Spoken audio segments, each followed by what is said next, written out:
Hello students, जो अपन ने last class में किया था वो क्या था, मोशन अंडर ग्रेविटी।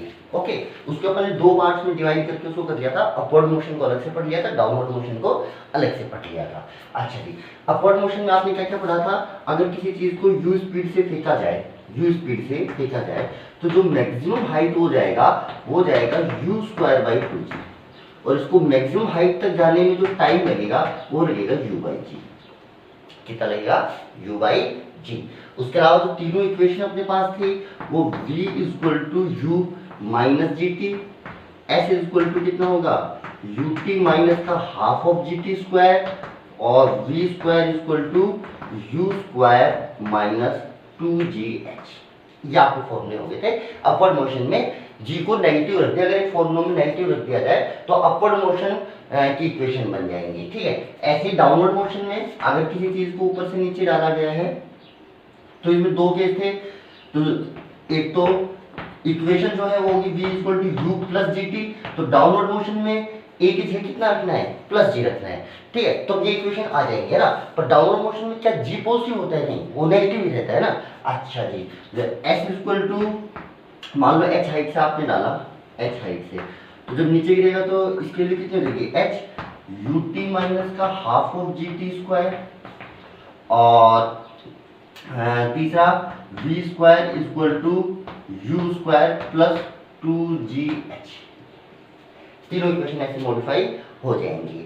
ओके, अच्छा, थर्ड वो जो फ्रीली फॉल था जिसमें u की वैल्यू क्या रखते थे अपन, 0।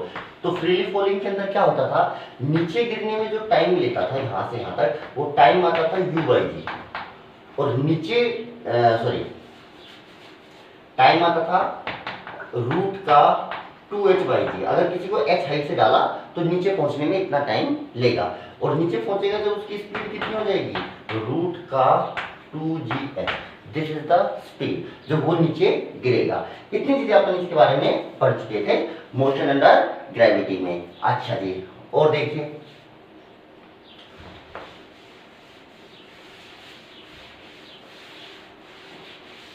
उसके अलावा जो अपन ने पढ़ा था, अपन को ये पता चल गया ना कि अगर किसी ऑब्जेक्ट को दोनों मोशन को एक साथ करूं, यू स्पीड से आपने यू फेंका है तो वो यू ऊपर से यू जाके नीचे कुछ गिरेगा।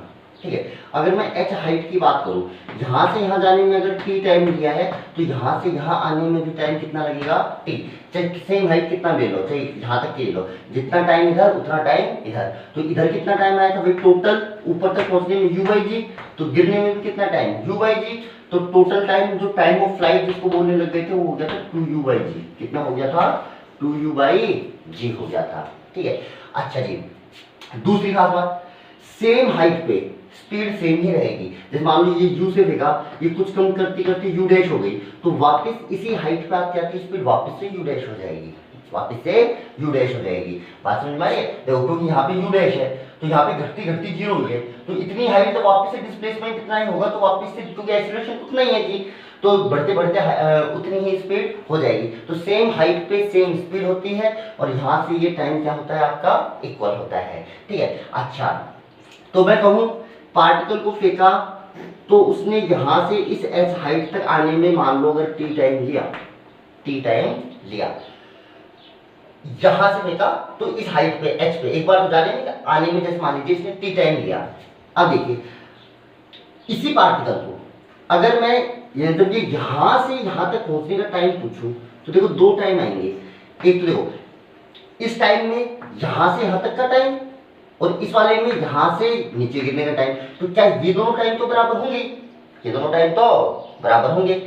और ये दोनों, अब इसमें बचा जो टाइम बचा इस ऊपर से नीचे, देखो दो बातें देखो, जैसे ये ऑब्जेक्ट यहां से यूं गिरा, कल भी मैंने समझाया था, जैसे मान लीजिए h हाइट से यहां से आपने ऑब्जेक्ट को फेंका, तो उसने नीचे से फेंका आपने, तो यहां से यहां तक जो टाइम लगेगा उसको आप दो पार्ट में डिवाइड कर सकते हो। देखो मैं कह रहा हूं यहां से यहां तक पहुंचने में जो टाइम लगा उसको यहां से यहां तक का टाइम ले लो, प्लस यहां से यहां तक का टाइम ले लो, बोलो सही है। मान लीजिए टाइम t1 है और ये टाइम t2 है, ऐसे पहुंच के आ गया। अच्छा, दूसरा देखो यही h हाइट पे देखना, ये ऐसे ऊपर से नीचे आके गिरते हैं, ये h हाइट है।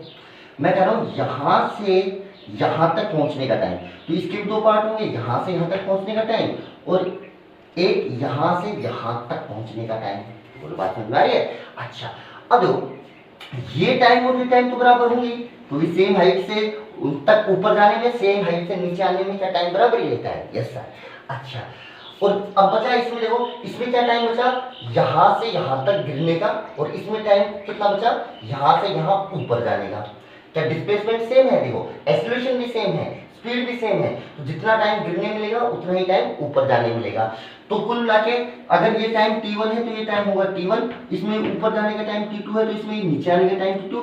तो यानी सेम हाइट तक, चाहे मैं कह दूं यहां से जाके यहां पे आ जाए, चाहे मैं कह दूं यहां से लेके नीचे गिरने का टाइम, क्या ये दोनों टाइम बराबर होंगे? यस सर, ये दोनों टाइम हमेशा क्या आते हैं? बराबर। तो अगर किसी भी मोशन को मैं दो पार्ट्स में डिवाइड करूं, जैसे मान लो इस h हाइट तक जाने में टाइम मान लीजिए लगा t1, और इस h हाइट से यहां तक आने का टाइम लगा t2, तो क्या t1 प्लस t2 की वैल्यू हमेशा टाइम ऑफ फ्लाइट के बराबर आएगी? यस सर, ये भी अपन ने कर लिया था ना। और देखिए, और दो चार छोटी छोटी चीजें देखिए। देखिए मान लीजिए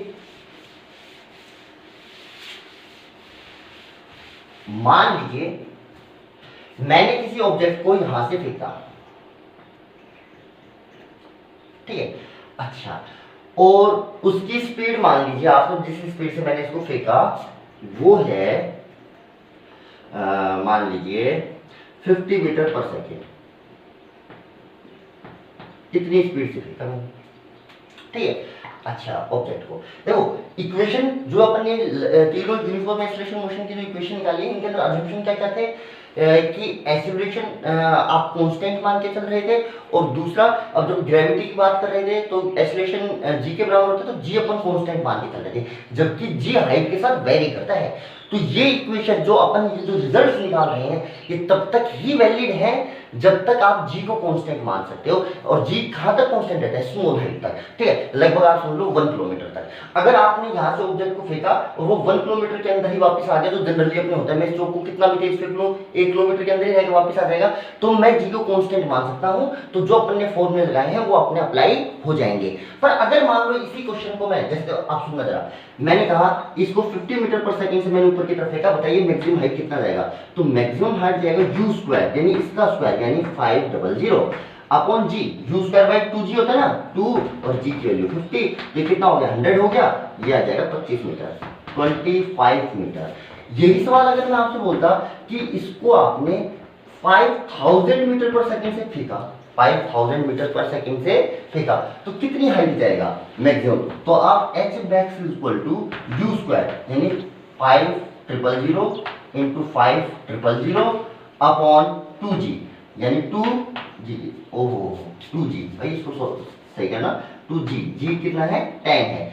तो देखो एक तो ये कट गया, ये आ गया 125 मीटर, तो इसकी मैक्सिमम हाइट 125 मीटर आई है ना, 2g आएगा, u square by 2g, u square by 2g, g के लिए आपने 10, ये कैंसिल हो गया, ये हो गया 250। अब इसको मल्टीप्लाई करोगे तो ये आ जाएगा 125 और पीछे 4 जीरो, इतना मीटर, यानी 1250 किलोमीटर ऊपर जाएगा, ठीक है। अब 1250 किलोमीटर, अरे इतनी हाइट के लिए तो ये फॉर्मूला ही वैलिड नहीं है। एच मैक्स का जो फॉर्मूला अपन ने निकाले u स्क्वायर बाई 2g, ये इसके अंदर अजम्पशन क्या है? इसके अंदर अजम्पशन है कि g कांस्टेंट है, और g इतनी हाइट तक कांस्टेंट रहने वाला नहीं है। तो अब ये वाला सवाल देखो, सवाल में कुछ फर्क नहीं है, दोनों सेम क्वेश्चन है। मैंने कहा एक ऑब्जेक्ट को 50 मीटर पर सेकंड से फेंका तो कितनी हाइट जाएगा, सीधा फॉर्मूला का आंसर आया। इसी में मैंने बोला कि इसको कि 5000 मीटर पर सेकंड की स्पीड से फेंका, बताओ कितना ऊपर जाएगा। तब आप इसी फॉर्मूले से जो आंसर निकालोगे फिर गलत आएगा भाई, क्योंकि यहां तक ये फॉर्मूला ही वैलिड नहीं है। अब यहाँ पे कैसे निकालेंगे? अगर इतनी जैसे अगर आपका आंसर इतना ज्यादा आ रहा है तो आपको पता चल जाएगा भाई इस फॉर्मूले से नहीं निकाल सकते। अब आप निकालोगे कैसे? ठीक है, वो अपन जाके ग्रेविटेशन नाम के चैप्टर में पढ़ेंगे, है ना। जब अपन gravitation, potential energy, kinetic energy वगैरह आप पढ़ चुके होंगे, उसके बाद करेंगे। इसको कैसे सॉल्व करना है ये अपन बाद में देखेंगे, फिलहाल अपन इसको सॉल्व कर सकते हैं ना। अच्छा जी, पहली बात मैंने कहा 50 मीटर पर सेकंड से फेंका तो भाई इतनी हाइट जाएगा, ये तो मुझे पता चल गया। अच्छा, मैंने कहा मैक्सिमम हाइट जाने में कितना टाइम लेगा, तो मैक्सिमम हाइट तक जाने में टाइम कितना हो गया, u बाई जी, u कितना भाई 50 बाई जी कितना ले लो 10, तो 5 सेकेंड, ये मैक्सिमम हाइट आने में। तो वापस गिरने में कितना टाइम लेगा, नीचे गिरने में 5 सेकेंड ले। तो टाइम ऑफ फ्लाइट अगर मैं आपसे पूछूं तो 10 सेकेंड। अच्छा देखो कमाल की बात है, ये 5 सेकेंड में ऊपर जाएगा और फिर ये 5 सेकंड में नीचे। इधर टाइम कितना है टोटल 5 सेकंड, इधर टोटल टाइम कितना है सर जी 5 सेकंड है। ओके, अब मैं अगर ये हाइट लूं h हाइट, तो यहां से यहां तक जाने का टाइम और यहां से वापस गिरने का टाइम बराबर होगा, ठीक है। अच्छा